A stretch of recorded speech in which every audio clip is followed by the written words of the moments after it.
మరి అనుకోకుండానో మరేమో తెలియదు కానీ మ్యాప్స్ అయితే చూపించింది ఇటువైపే. లక్నో ఆగ్రా ఎక్స్ప్రెస్ హైవే అయితే ఎక్కేసాను. ఇక్కడ నాకున్న డౌట్ ఏంటంటే బైక్స్ ఎలవడా కాదా ఏంటనేది డౌట్ ఉన్నది. ఉత్తరప్రదేశ్లో అయితే మాత్రం ఈ రైడర్స్కి వ్లాగర్స్కి కొంచెం క్రేజ్ అయితే ఉంది. ఈ తిండి విషయంలో పాపులర్ ఏంటంటే ఒకటి బిర్యానీ 1955 1870లో ఎస్టాబ్లిష్ అయిన బిర్యానీ పాయింట్స్ ఉన్నాయి. 1870స్లో ఉన్న బిర్యానీ పాయింట్స్ కూడా అలా తరతరాలు అలా వస్తూనే ఉన్నాయి.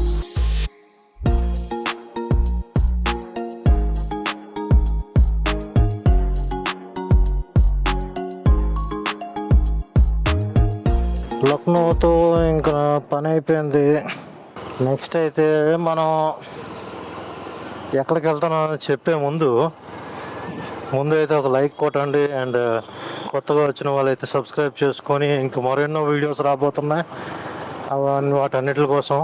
లక్నో విషయానికి వస్తే లక్నో ఐటినరీ ఒకటి చెప్తాను వినండి. 1 నైట్ ఉండాలా, 2 డేస్ ట్రిప్ వేసుకుంటే సరిపోతుంది. మెయిన్ ఏంటంటే ఇండియాలోని ఓల్డెస్ట్ సిటీస్లో ఒకటి అసఫదుల్లా గారి రాజ్యం ఇదంతానా. చూడాల్సినవి అండ్ నేను కూడా చూసినవి రెసిడెన్సీ లేదా బ్రిటిష్ రెసిడెన్సీ బారా ఇమాం బారా అంటే పెద్ద ఇమాం బారా. అండ్ ఇంకొకటి ఏంటంటే చోటా ఇమాం బారా, క్లాక్ టవర్. మోస్ట్లీ ఏంటంటే ఇక్కడ తిండి విషయంలో పాపులర్ ఏంటంటే ఒకటి బిర్యానీ 1955 1870లో ఎస్టాబ్లిష్ అయిన బిర్యానీ పాయింట్స్ ఉన్నాయి. 1870స్లో ఉన్న బిర్యానీ పాయింట్స్ కూడా అలా తరతరాలు అలా వస్తూనే ఉన్నాయి. అండ్ ఇంకోటి ఏంటంటే చికెన్ ఆర్ట్స్ అంట, బట్టల పైన చికెన్ ఆర్ట్స్ చేస్తారంట, అదొకటి. అండ్ అప్పట్లో వీళ్ళు స్థాపించిన ఇంకా టైం ఉన్నది ఇంకా చూస్తున్నామంటే ఈ నవాబులు అప్పట్లో స్థాపించిన మెడికల్ కాలేజెస్, పీజీ కాలేజెస్ అన్నీ ఉన్నాయి. అవన్నీ వైట్ కలర్లో ఉంటాయి. ఇక్కడ కూడా ఆ తర్వాత ఏంటంటే బ్రిటిషర్స్ వచ్చి ఫ్రీ ట్రీట్మెంట్స్ ఇస్తాము అని చెప్పిన తర్వాత ఈ నవాబులు ఏంటంటే ఈ బ్రిటిషర్స్కి రాసిచ్చేసిన తర్వాత ఆ నవాబులదే కానీ హాస్పిటల్స్ కానీ కింగ్ జార్జ్ అన్న పేరు మీద పెట్టుకున్నారు. కింగ్ జార్జ్ అంటే తెలిసిందే కదా, మన వైజాగ్లో కూడా ఉన్నది కేజీహెచ్, ఇక్కడ కూడా సేమ్ కేజీహెచ్. సో అదండి, 2 డేస్ 1 నైట్ సరిపోతుంది. అండ్ ఈ స్ట్రీట్లోకి ఏదైతే బారా ఇమాం బారా, చోటా ఇమాం బారా, లైట్ హౌస్ అండ్ ఇక్కడ మాస్క్ ఉన్నది, మాస్క్ ఇవన్నీ చూడడానికి ఏంటంటే ఈవినింగ్ టైం వస్తే ఆ లైటింగ్స్ తోటి ఆ స్ట్రీట్ కూడా లైటింగ్స్ తోటి అదిరిపోతుంది. ఇంకా లక్నోకి బై చెప్పేస్తున్నాను. By Lucknow and by to this worst traffic and worst driving. Delhi పక్కనే ఉంటూ కూడా మరి ఏం నేర్చుకున్నారో ఏంటో కానీ ఈ ట్రాఫిక్ రూల్స్ ఇదంతా. మరి ఢిల్లీ కూడా ఇలాగే ఉంటుందా ఏంటి? నేను ఢిల్లీ వెళ్ళి చాలా నాళ్ళు అయింది, 2015లో వెళ్ళాను. అంటే ఇప్పటికి 10 ఏళ్ళు అయిందినండి. ఆల్మోస్ట్ 9 ఇయర్స్ అయిపోద్ది. నెక్స్ట్ ఈ డిసెంబర్కి 9 ఇయర్స్ అవుద్ది నేను ఢిల్లీ వెళ్ళి. మరి ఢిల్లీలో కూడా అలాగే ఉందా ఏంటో ఇప్పుడు మరి. సో ఎనీవేస్, లక్నో అయిపోయింది కదా. నెక్స్ట్ నేను విజిట్ చేయబోయే ప్లేస్ రివీల్ చేస్తున్నాను. ఏంటి అని అంటే కిందకి ఝాన్సీ అని అనుకున్నాను, ఝాన్సీ అండ్ వర్షా అనుకున్నాను. ఝాన్సీ నేను ఆల్రెడీ ఇంతకుముందు 2 సార్లు చూసి వచ్చాను. ఒకసారి ఢిల్లీ వెళ్తున్నప్పుడు, ఒకసారి మనాలి వెళ్తున్నప్పుడు. బట్ దిస్ టైం ప్రస్తుతం అందుకనే నేను Jhansi vlogging point of view అయితే ఎగ్జాంప్ట్ చేస్తున్నాను. అంటే ఇప్పుడు నేను వెళ్ళట్లేదు, మళ్ళీ వైజాగ్ రిటర్న్ వెళ్తాను కదా ఈ 15 రోజులు అయిపోయిన తర్వాత. 15 రోజుల తర్వాత వెళ్తాను. సారీ,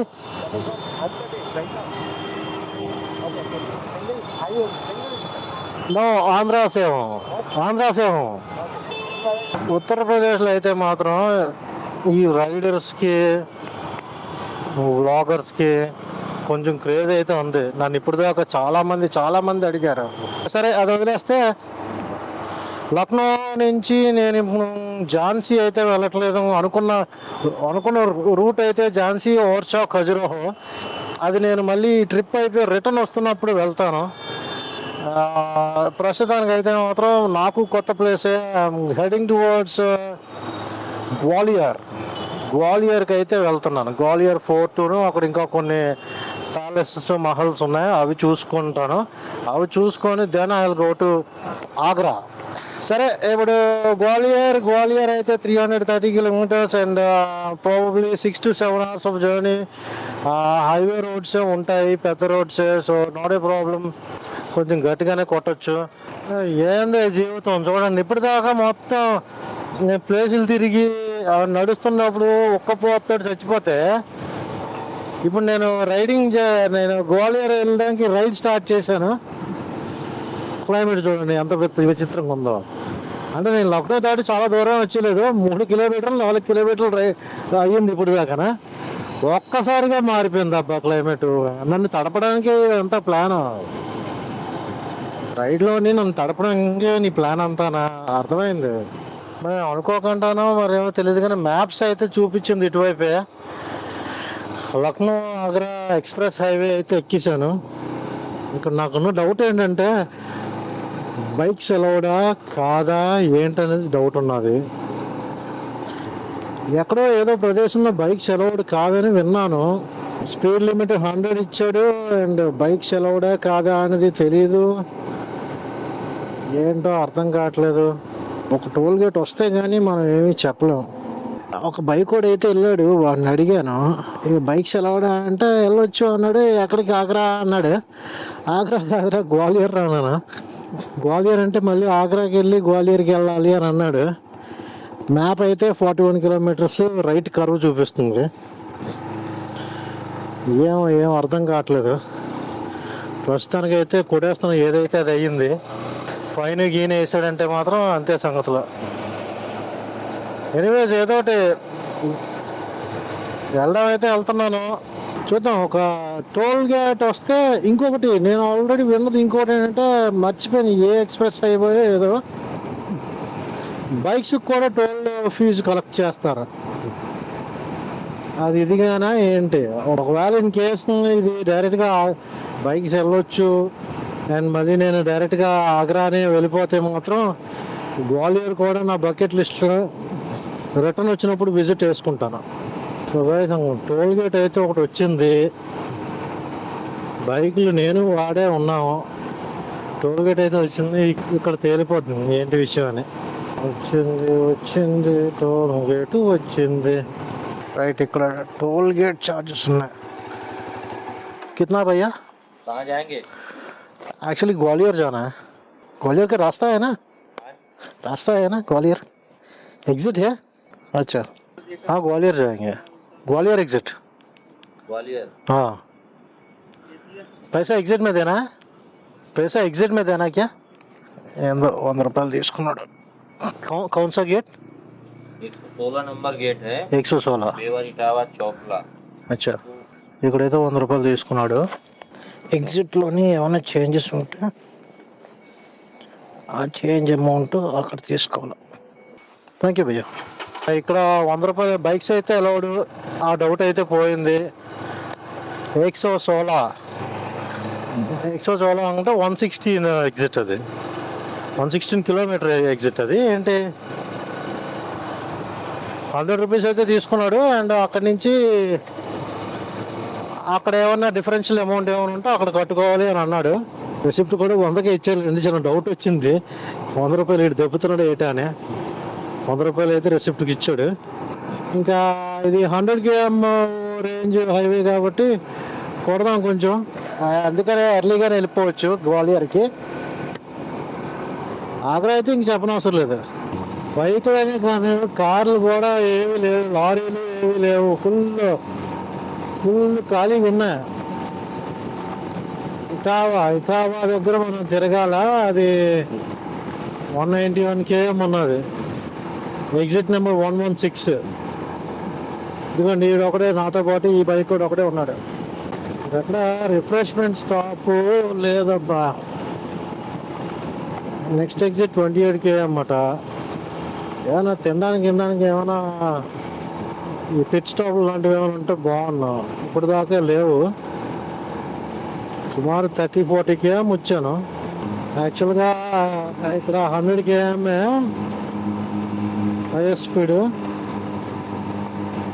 బట్ ఎప్పుడో కానీ రాం కదా, అదే కొట్టొచ్చు ఇంకానా, కాకపోతే ఇంత మించి కొట్టే ఆలోచన అయితే లేదు. 120 వెళ్తాను, 120 వెళ్ళి మళ్ళీ అయిపోతాను. 120 ఏ కార్ వెళ్తుంది బయటే, ఈక 130 కూడా హ్యాపీగా వెళ్ళిపోవచ్చు. కానీ నాకు ఫ్యూయల్ అయితే ఎగిరిపోద్ది. 130 కొంచెం ఇబ్బంది పడుతుంది బండి. ఇబ్బంది అంటే వెళ్తుంది కానీ కొంచెం వైబ్రేషన్ వస్తుంది 130కి అయితే. 120 అసలు ఏమీ లేకుండా ఉన్నది. మైలేజ్ కూడా ఒకసారి చూడండి, 100, 110, 120 కొడుతుంటే రోజు నాకు 30 పైన, 31, 32, 33, 34 కూడా చూశారు ఈ ట్రిప్లోని. ఇంకా 100 పైన 100 పైన కొడుతుంటే 28 పడిపోయింది మైలేజ్. ఈ ప్లేస్ చూసారా, ఎమర్జెన్సీ ఎయిర్ క్రాఫ్ట్ ల్యాండింగ్ కోసం పెట్టింది. మొత్తం ఆగ్రా హైవే పైన ఇదంతా ఎమర్జెన్సీ ఎయిర్ క్రాఫ్ట్ ల్యాండింగ్ కోసమే. వాళ్ళు ఇక్కడి నుంచి ఆగ్రా అయితే 250 కేఎం ఉన్నది. హార్డ్లీ ఒక 3-4 అవర్స్లో వెళ్ళిపోవచ్చు. గ్వాలియర్ కూడా సంథింగ్ అరౌండ్ 250 కేఎం ఉన్నది. కాకపోతే అది 6 అవర్స్ పైన చూపిస్తుంది. ఇంకానా రోడ్డు మళ్ళీ మారుతుంది. ముందే ఏమైనా రెస్ట్ ఏరియా వస్తే అక్కడ డిసైడ్ అవుదాం అనుకుంటే రెస్ట్ ఏరియా ఇప్పటికొచ్చి ఒక్కట్లేదు. ఇవాళ సుమారు 70 కేఎం వచ్చాను. అంటే ఈ ఏమంటారు దీన్ని, ఈ ఎక్స్ప్రెస్ హైవే ఎక్కి 60 పైనే. ఒక ఫ్యూయల్ స్టాప్ లేదు, ఒక రెస్ట్ ఏరియా లేదు, ఒక తిండి ఏమైనా తిందాము, స్నాక్స్ ఏమైనా తిందాం అంటే అది కూడా లేదు. ఇదిగోండి ఒక చిన్న రెస్ట్ ఏరియా అయితే వచ్చాం. ఆల్మోస్ట్ 70 కిలోమీటర్స్ తర్వాత, 70 కిలోమీటర్స్ పైనే. ఫ్యూయల్ కూడా ఉన్నది కానీ ఫ్యూయల్ అయితే నేను ఇప్పుడు కొట్టించుకోను. మసాలా గలి, బరిస్తా, చాట్ అండ్ చాయ్, రప్ప, రాళ్ళు రప్పల్లాగా అంతే. ఏదో ఉన్నాయి, మెక్డీలు, కేఎఫ్సీలు అదేం లేవు. ఇక్కడ ఆగి కొంచెం ఆగ్రా ఇంకా మన గ్వాలియర్ అన్నిటి మధ్య మంచి కొంచెం డిఫరెన్షియేషన్ చూసుకొని ఎటో ఒకటి డిసైడ్ అవుదాం. చిన్నది రూట్ మారుద్దాం అని అనిపిస్తుంది ఎందుకో. లైక్ ఆగ్రాకి డైరెక్ట్ కుట్టేద్దామా అని అనిపిస్తుంది. ఎందుకంటే ఇక్కడ నుంచి 250 కేఎం. 250 కేఎం అంటే 5 అవర్స్ కూడా పట్టదు. ఇది 4 అవర్స్లో వెళ్ళిపోవచ్చు. గ్వాలియర్ అయితే మళ్ళీ 6 అలా పడుతుంది. చెక్ చేద్దాం ఒకసారి. అది అయితే చెప్పేసుకున్నా.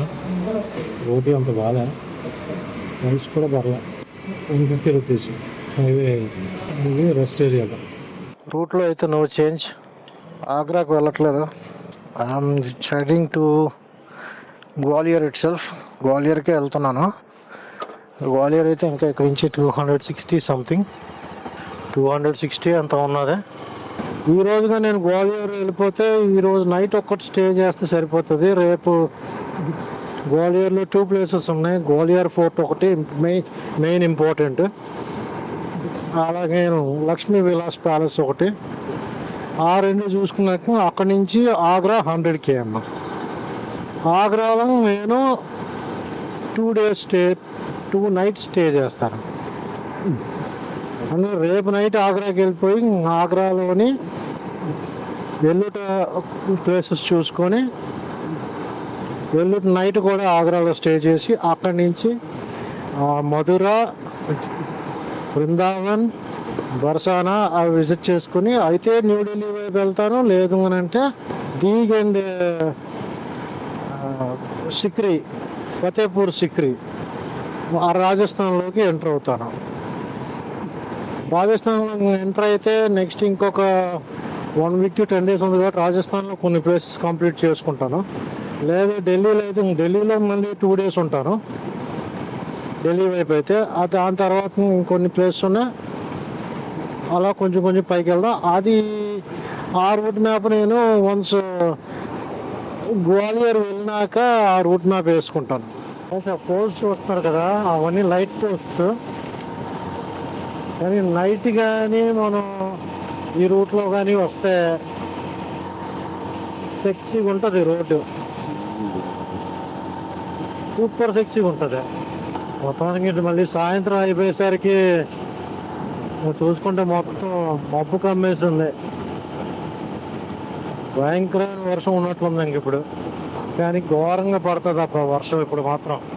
ఇప్పుడే బోర్డు ఒకటి కనబడింది వెనకాతల బోర్డు, ఎటావా 76 అట.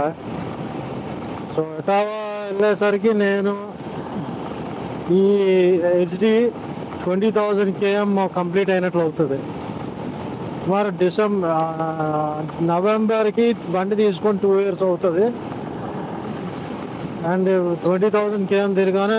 అండ్ మోర్ ఇంపార్టెంట్లీ ఏంటంటే ఈ 20,000 kmలోని ఒక 1,200 kilometers తప్ప మిగతా అన్ని ఆల్ ఇండియా రోడ్ ట్రిప్లోని తిరిగిందే. నా పర్సనల్ యూజ్కి అయితే వాడుకోవట్లేదు ఈ బండిని, ఓన్లీ రోడ్ ట్రిప్స్కి మాత్రం వాడుతున్నాను. అది ఆల్ ఇండియా రోడ్ ట్రిప్కి ప్రస్తుతం వరకు. మన ఆల్ ఇండియా రోడ్ ట్రిప్లో మరో సూర్యాస్తమం, సూర్యుడు ఇంకా అస్తమించాడు. ఇక్కడ మిడ్ ఇండియాలో ఉన్నాం కదా, వెస్ట్ సైడ్ అయితే ఇంకా 5:15 అయింది, అస్తమం అయిపోతుంది. ఇంకా వెస్ట్ సైడ్ అయితే మాత్రం 6:30, 7 దాటుతుంది కూడా అప్పుడప్పుడు. ఇదిగో నా వెనకాతల ఎక్స్ప్రెస్ హైవే దాటి అదిగో నా పక్కనే ఉంది. ఎక్స్ప్రెస్ హైవే వెళ్ళిపోతుంది. నేను ఎటావా వైపు టర్న్ అయిపోయాను. ఎగ్జిట్ నెంబర్ 116 కాదు 117. అంటే ఇక్కడ నుంచి ఏమంటారు, మన ఆగ్రా 117 km ఉన్నదని లెక్క. ఆగ్రాకు 117 ఉంటుండగా దిగేయాల. అండ్ ఇది నేషనల్ హైవే నెంబర్ 92 అంట, ఎటావా నుంచి గ్వాలియర్. ఇక్కడ నుంచి మళ్ళీ సాదాసీదా రోడ్స్. ఎటావా అయితే 22, అండ్ అక్కడ నుంచి సుమారు 150 kilometers గ్వాలియర్ ఉంటుంది. ఇంకా మళ్ళీ నార్మల్ రోడ్స్కి వచ్చేసాం. టైం అయితే 6 అయిపోయింది. ఒక చిన్న బ్రేక్ తీసుకొని ఏం చేద్దాం అనేది, ఇటావాలో రూమ్స్ ఉన్నాయో లేదో చూసుకొని, లేదా ఒకవేళ గ్వాలియర్ రీచ్ అయిపోగలమా లేదా అన్నది కూడా ఒకసారి అంచనా వేసుకొని బయలుదేరదాం. గ్వాలియర్ కానీ 8 ఆ టైంకి వెళ్ళిపోగలను అని అంటే నెమ్మదిగా కొట్టేస్తాను. ఏ 10, 11 అవుతుంది అని అంటే ఇటావాలో ఉండడానికి ట్రై చేస్తాను. సమ్ బోర్డు ఉంది, Russia data valley Etawah safari park Gwalior 129, అంటే 3 hours పడుతుంది ఈజీగా. ఈ రోడ్డు పరిస్థితులు చూసుకుంటే అలాగే ఉన్నది. 3 hours అంటే 9 అయిపోద్దా, 9 అయిపోవచ్చు. మార్నింగ్ కూడా బయలుదేరి చూసుకోవచ్చు. ఎలాగంటే ఇటావాలోనే స్టే చేసేస్తే రేపు ఒక 120 kilometers 3 గంటలు. మేము 8:30కో 9కో బయలుదేరాం, 12కి వెళ్తాం. అక్కడ గ్వాలియర్ ఫోర్ట్ ఒక 2 గంటలు. అక్కడి నుంచి ఆగ్రా. రోడ్లు అయితే మాత్రం బాగాలేదు. సో డెఫినెట్గా ఐ థింక్ అది 3 గంటల పైనే పడుతుంది అని అనుకుంటున్నాను. What to do, what not to do చెప్పండి రాబాయిలు. అయితే ఇలాంటి రోడ్డు మాత్రం నైట్ టైం వెళ్ళడం కష్టం. 11.25 liters పట్టింది. 1069 1070 ప్రొసీడ్ టు పే. మనోడు చెప్పడం అయితే రోడ్డు అయితే బాగానే ఉంటుంది గ్వాలియర్ వరకు అని అంటున్నాడు. ఇది ఎంత టైం పడుతుంది అనేది ఒకసారి చెక్ చేసుకుందాం.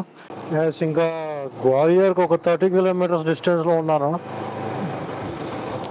టైం బాగా లేట్ అయిపోయింది, ఆల్మోస్ట్ 10 కావస్తుంది, 9:50.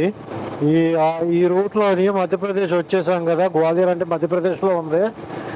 మధ్యప్రదేశ్ వచ్చేసరికి మళ్ళీ ఆవులు గేదెలు అన్నీ రోడ్ల పైన ఉన్నాయి. దీనికోసం అని చెప్పి ఇలాంటి ప్రాబ్లమ్స్ ఉంటుంది. మళ్ళీ ఇక్కడ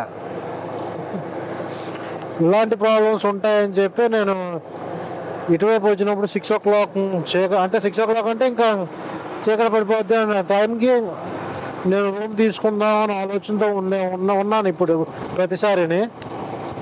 కానీ అక్కడ ఇటావాలోని ఒక 1.5 పైన వేస్ట్ అయింది రూముల కోసం వెతుక్కుంటూ. ఉన్నాయి కాదనట్లేదు, మంచివి ఉన్నాయి, కానీ 2,500 2,000 పైనే కనబడ్డాయి తప్పించి నా బడ్జెట్లో 1,500 లోపు ఎక్కడా కనబడలేదు. ఆ కారణంగా నేను ఇంకా అక్కడ 1.5 గంట వేస్ట్ అయితే అయ్యింది అని చెప్పి ఇంకా అలా బయలుదేరి వచ్చాను.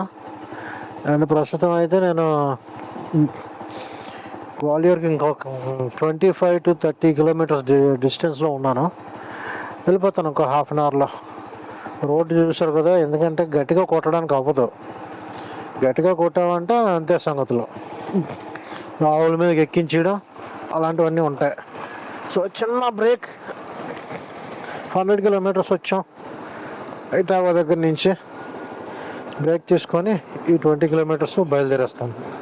Finally welcome to Gwalior. Gwalior అయితే వచ్చేసాం కదండి. ఇప్పుడు నేను తీసుకున్న రూమ్ అయితే తాన్సీన్ రోడ్లో ఉందంట. ప్రస్తుతం అయితే రైల్వే స్టేషన్ వైపు వెళ్తున్నాను. ఇక్కడ నుంచి ఇంకొక 6 కిలోమీటర్స్ ఆఫ్ డిస్టెన్స్లో ఉన్నది. ఫోర్ట్కి దగ్గరలోనే తీసుకున్న ఉద్దేశంతో హోటల్ సుమంగళం అనుకుంటా 1.5 కిలోమీటర్ డిస్టెన్స్లో గ్వాలియర్ ఫోర్ట్ ఉన్నది. అందుకోసం ఒక రూమ్ తీసుకున్నాను. ఇది ఓల్డ్ సిటీలోనే తీసుకున్నాం అయితే. ఇదిని గ్వాలియర్ ఫోర్ట్ పక్కన రూమ్ తీసుకున్నాం అయితే. కానీ ఓల్డ్ సిటీలో అంటే రూమ్ ఎలాగుంటుందో ఏంటో.